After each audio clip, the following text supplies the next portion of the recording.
It is New Comic Book Day, March 4th. I've got a lighter pile here, 11 singles, 3 trades. Let's take a look at what I got.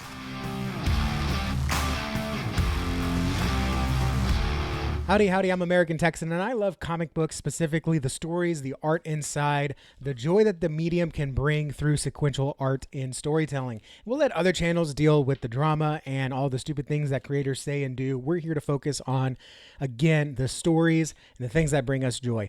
If you want to talk about comics, the comments are here for that. This is a place to just talk about the stories and share the hobby with others. If any of these books you read and want to talk about it, let's talk about them in the comments. But for now, let's take a look at what I got from my LCS. I am a Wednesday warrior, and I went today, and it is a light week.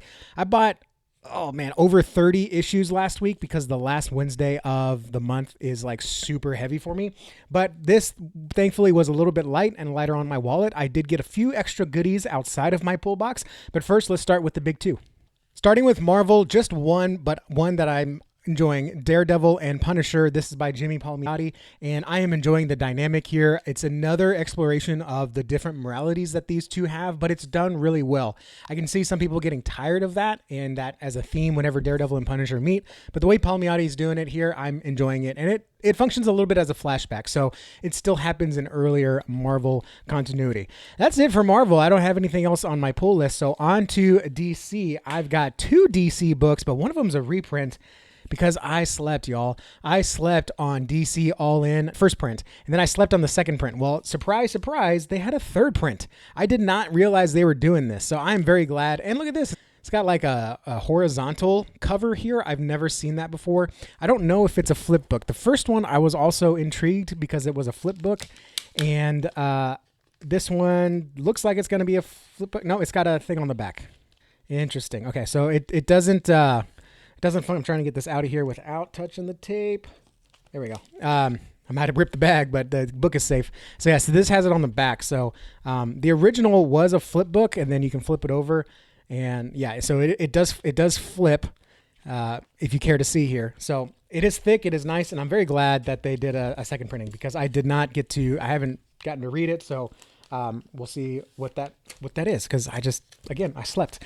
And then the big one, DCKO number 5. I already read this. I read it in my car. And man, I ripped this one too. I ripped this bag too. Look at that. Always double check your bags.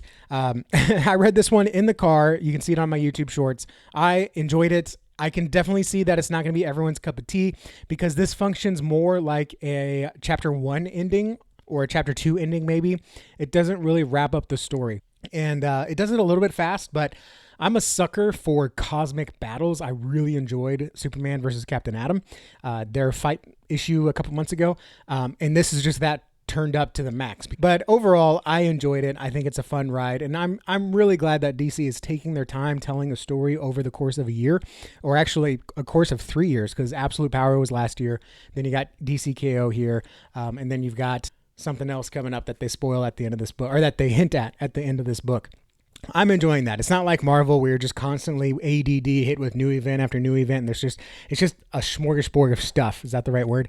This one actually has a through line, and you are rewarded if you are reading any tie-ins, if you're reading any, even a couple other ongoings, or if you have solicited for books in advance. There's a little bit of a mention of everything that's going on in the DC universe, and I was very pleased to see that. So again, I'm not going to be surprised if I see people disagreeing about this one. I'm not going to be surprised if people feel let down, but for me, I enjoyed it.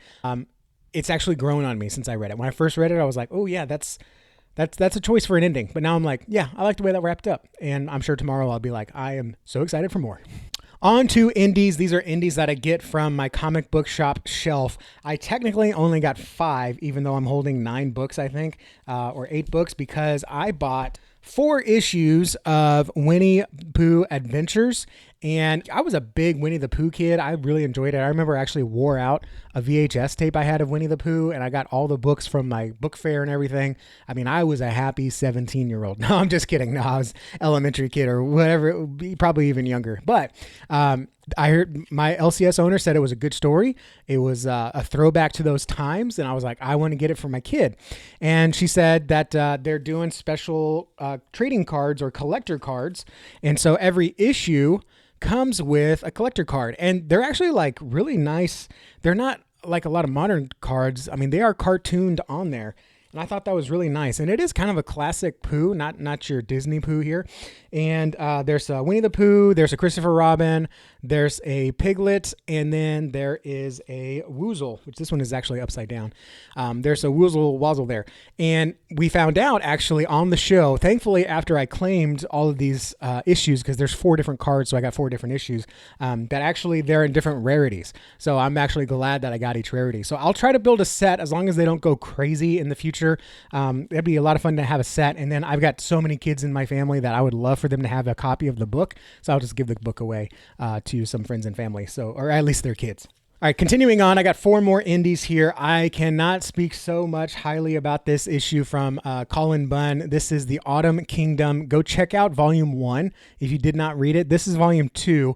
You can pick it up with this volume here, but it'll be much more rewarding if you start with Volume 1. This is the Wraithbound Queen, and again, this is like that kind of trope of a father is a fantasy writer, but you find out the things that he was writing about is not exactly fictional, right? And so the kids have to try to rescue their father, and this picks up after Volume 1. Really enjoying that one, Autumn Kingdom. And then we've got Speed Racer. This is Speed Racer number 6. David Pepos has been crushing it with his indie work. This one comes out of Mad Cave. And yeah, Speed Racer has great has great cartooning on the action, great character moments, lots of heart. I think you'll enjoy it more if you're a family guy, but still very enjoyable all around. And then we got the conclusion of Beneath the Trees Where Nobody Sees, Rite of Spring, number 6.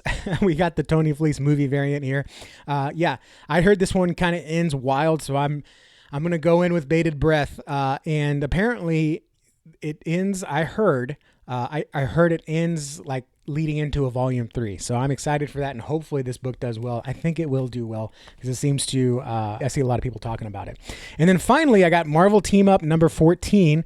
I don't know too much about this other than, Marvel did a team up something or other with a bunch of indie companies or other IPs.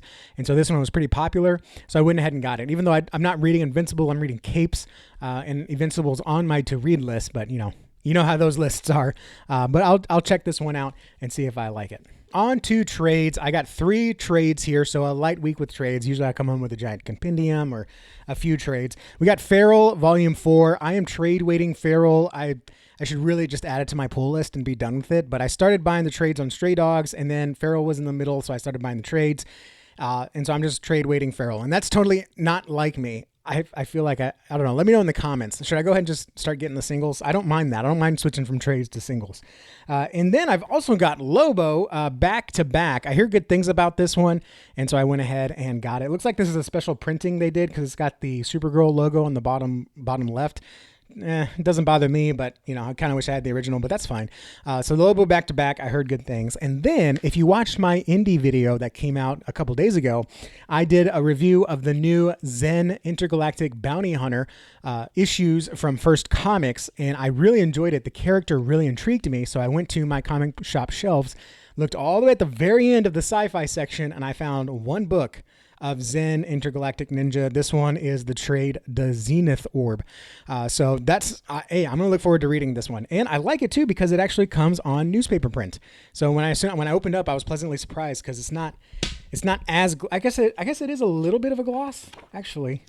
Yeah, it is a little bit of a gloss, but they color it a little more like newspaper. So kind of looks like newspaper, but you can actually see it glossing around. Didn't gloss as much in the store. I guess it's just my ring light, but that's going to be a fun read eventually when I get to it. So the character is really cool. So I'm going to definitely be keeping an eye out for other Zen bounty hunters. And the final thing, I always like to wrap up with what I call the pure indies, the Kickstarters, the crowdfunds, the Indiegogos, the Fund My Comics, and this one is Bandits of Batvia.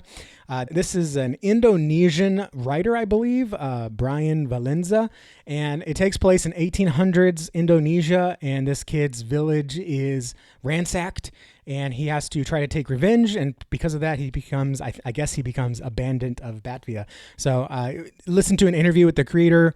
Cool guy sounded like, so I was like, hey, let me check it out and support it. So here it is. I'm going to read this and check it out. And I think it is. And actually, this is issue 2. I have not read issue 1, so I'll read issue 1 and 2 hopefully this weekend. And that's it. Like I said, it's a light week. Let me know what you're reading, what you get. Are you a Wednesday warrior? By all means, go and choose to give your money to your local LCS. Thank you guys for watching. Your time and attention mean the world to me. Like this video if you like this video, subscribe for more content, and I'll see you all in the next video. Adios.